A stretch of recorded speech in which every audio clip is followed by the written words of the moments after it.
స్వామి శరణం అందరికీ. సో మనం ఈరోజు ఇంటర్మీడియట్ ఫస్ట్ ఇయర్కి సంబంధించి వర్క్ పవర్ ఎనర్జీ అనే చాప్టర్లో 8 మార్క్స్ వెయిటేజ్ ఉన్న చాప్టర్ ఇది.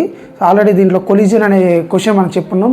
మొత్తం 3 క్వశ్చన్స్ ఉంటాయి. ఒకటి work power energy theorem, collision, అలానే ఫ్రీలీ ఫాలింగ్ బాడీ ఉంటుంది. ఈ 3 క్వశ్చన్స్ కానీ మనం బాగా చదివితే సో కంపల్సరీ 8 మార్కులు వచ్చే అవకాశం ఉంది. సో దాంట్లో ఆల్రెడీ ఒక క్వశ్చన్ మనం కొలిజన్ గురించి చెప్పుకున్నాం. ఎవరైనా చూడకపోతే మన ఛానల్లో ఉంది, వెళ్ళి చూడొచ్చు. సో తర్వాత వచ్చేసరికి మనకు వర్క్ ఎనర్జీ థియరం అండి. ఇది చాలా ఈజీ క్వశ్చన్, చాలా సింపుల్ క్వశ్చన్. ఓన్లీ డెఫినేషన్స్ రాసి చిన్న డెరివేషన్ ఉంటుంది, అది రాస్తే సరిపోతుంది. ఓకేనా. సో కొలిజన్ ఫ్రీ ఫాలింగ్ బాడీతో పోల్చుకుంటే ఇది చాలా ఈజీ, కాబట్టి ఎవరు కూడా మిస్ అవ్వద్దు. సో దీనికన్నా చిన్న రిక్వెస్ట్ ఏంటంటే, ఎవరైతే కొత్తగా స్టూడెంట్స్ మన ఛానల్ చూస్తున్నారో ఖచ్చితంగా సబ్స్క్రైబ్ చేసుకొని లైక్ చేయండి, అలానే షేర్ చేయండి. సో వర్క్ ఎనర్జీ థియరంలో లేట్ చేయకుండా వెళ్ళిపోదాం. వర్క్ అంటే ఏంటి, ముందు డెఫినేషన్ రాయాలా, కైనెటిక్ ఎనర్జీ అంటే ఏంటి డెఫినేషన్ రాయాలా, తర్వాత స్టేట్మెంట్ రాయాలా. స్టేట్మెంట్ రాసినాక ప్రూఫ్ ఉంటుంది, ప్రూఫ్ రాసేసి డెరివేషన్ చేస్తే సరిపోతుంది. ఫస్ట్ వర్క్ అంటే ఏంటో చూద్దాము. Work is said to be done by A force when a body undergoes displacement parallel to the line of action. So work అంటే ఏం లేదంటే సింపుల్గా చెప్పాలి అంటే ఫోర్స్ ఇంటూ డిస్ప్లేస్మెంట్ అనమాట. ఫోర్స్ అంటే ఏదైనా ఒక బాడీ మీద కొంచెం ఫోర్స్ అప్లై అయినప్పుడు, ఓకేనా, ఆ బాడీ కొంచెం డిస్ప్లేస్మెంట్ జరగాలి అంటే ఏంటి, కొంచెం మూవ్ అవ్వాలి. సో దాన్ని మనం ఏమంటామంటే వర్క్ అంట. అక్కడ వర్క్ జరిగినట్టు, ఓకేనా. So next kinetic energy. ఈ వర్క్ ఎనర్జీలోనే W = Fs, దీన్ని వెక్టర్ ఫామ్ అంటాం. దాన్ని ఎలా రాస్తాం, Fs cos θ అని కూడా రాస్తాం.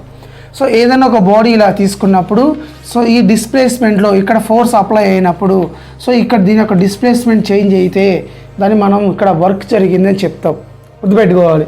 Next kinetic energy is defined as the energy possessed by A body by virtue of it's motion is called kinetic energy. You can say kinetic energy means then body will motion. Example of a vehicle is motion. అంటే ఒక vehicle మోషన్లో ఉంది అంటే so then called kinetic energy ఉన్నట్టు. అక్కడ ఏమన్నట్టు, kinetic energy అంటే ఏదైనా body అనేది మోషన్లో ఉంటే కైనెటిక్ ఎనర్జీ ఉన్నట్టు. Formula of mv², mass into velocity అని అర్థం. మాస్ ఇంటూ వెలాసిటీ, గుర్తుపెట్టుకోవాలి.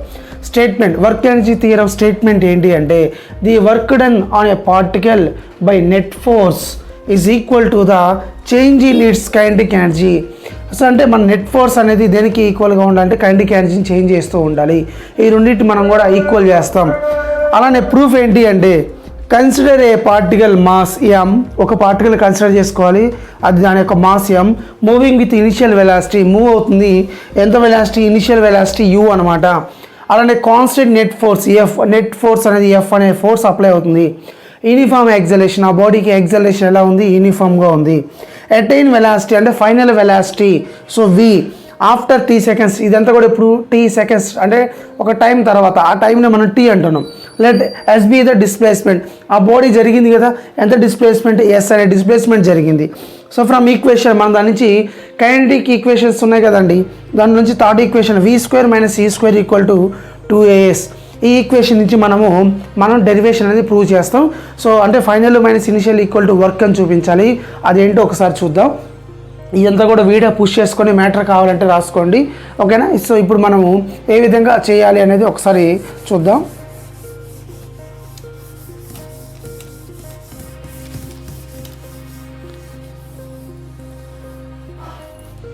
సో ఇప్పుడు మనకు ఉన్నటువంటి ఈక్వేషన్ ఏంటి, v² - e² = 2as కదా. సో ఇక్కడ దీన్ని మల్టీప్లయింగ్ ఆన్ బోత్ సైడ్, m/2తో మనం 2 సైడ్ కూడా ఏం చేయాలి, మల్టిప్లై చేయాలంటే so m/2 × v² - u² = m/2 × 2as, ఓకేనా. సో ఇప్పుడు ఈ m/2లో 1/2 కామన్ తీసి సో mతో రాద్దాం. m × p² - u² రాయొచ్చుగా, 2 క్యాన్సిల్ చేయొచ్చు, అప్పుడు mas వస్తుంది. 2 క్యాన్సిల్ అవుతుంది. ఈ mను కూడా లోపల పంపిస్తే 1/2 mv² - mu², ఇది మొత్తం 1/2 రెండింటికి ఉన్నట్టు కదా, గుర్తుపెట్టుకోండి. ఇక్కడ mas దీని నుంచి రెండింటికి కూడా ఉన్నట్టు అంటే 1/2 ఇది ఇంటూలో ఉంది కదా, mv² - 1/2 mu స్క్వేర్, ఎందుకంటే 1/2 అనేది రెండింటికి ఉంది. సో గుర్తుపెట్టుకోవాల్సింది మీరు, that equal to MAS, right? అర్థమైందా? హాఫ్ MV స్క్వేర్, V అంటే ఫైనల్ అనుకోవచ్చుగా ఈజీగా. Half MV square equal to, మనం దీన్ని ఎలా రాస్తామంటే MV square minus 1/2 MU square equal to MA. మనకు F equal to MA Newton సెకండ్లా తెలుసు. సో దాని నుంచి F రాయొచ్చా? S అనేది అలానే ఉంది. సో FS అంటే మనం ఇందాక రాసాం కదా, W ఈక్వల్ టు వర్క్లో డెఫినేషన్లో ఏం రాసాం?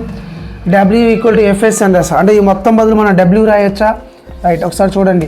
So W equal to 1/2 MV square minus 1/2 MU square. ఈ MV స్క్వేర్ని మనం KF అంటున్నా, దీన్ని KI అంటున్నా. ఎందుకని? కైనెటిక్ ఎనర్జీ ఫార్ములాస్ ఇవి. కైనెటిక్ ఎనర్జీలో V అంటే ఫైనల్ అటైన్ వెలాసిటీ అన్నాం, I అంటే ఇనిషియల్ వెలాసిటీ, U అంటే ఇనిషియల్ అని చెప్పాం కదా ఇందాక స్టేట్మెంట్లో. కాబట్టి దీని నుంచి W equal to, so kinetic energy final minus kinetic energy initial. So ఇది వర్క్ ఎనర్జీ థియరం సంబంధించిన చాలా ఈజీ క్వశ్చన్. వర్క్ అంటే ఏంటో డెఫినేషను, కైనెటిక్ ఎనర్జీ అంటే ఏంటో డెఫినేషను, ప్రూఫ్, స్టేట్మెంటు, ఈ యొక్క డెరివేషను. సో కైనెటిక్ థర్డ్ ఈక్వేషన్ వచ్చి V square minus C square equal to AS అనే ఈక్వేషన్ని M/2 బోత్ సైడ్ మల్టిప్లై చేస్తే మనకు ఫైనల్గా W equal to half MV square minus MU square వస్తుంది. దాని నుంచి W equal to kinetic energy కాబట్టి K ఈక్వల్ టు F. ఎందుకని? కైనెటిక్ ఎనర్జీకి మన ఫార్ములా రాసాం కదా, half MV square. So V ఉంటే ఫైనల్, U ఉంటే ఇనిషియల్, ఇది ఓకేనా? సో ఇంకా మనకు ప్రతి చాప్టర్ కూడా ఇంపార్టెంట్ అన్నీ కూడా చాప్టర్ వైజ్గా వస్తాయి ఇంపార్టెంట్ క్వశ్చన్స్. ముందు 8 మార్క్స్ చాప్టర్స్ అన్నీ కూడా క్లియర్ చేస్తాం, తర్వాత 4 మార్క్స్, తర్వాత 2 మార్క్స్కి వెళ్తాం, ఓకేనా? సో ఇలాంటి మరిన్ని వీడియోస్ కోసం మన ఛానల్ చూస్తూ ఉండండి, లైక్ చేయండి, షేర్ చేయండి, సబ్స్క్రైబ్ చేసుకోండి, కొద్దిగా సపోర్ట్ చేయండి. Okay, thank you.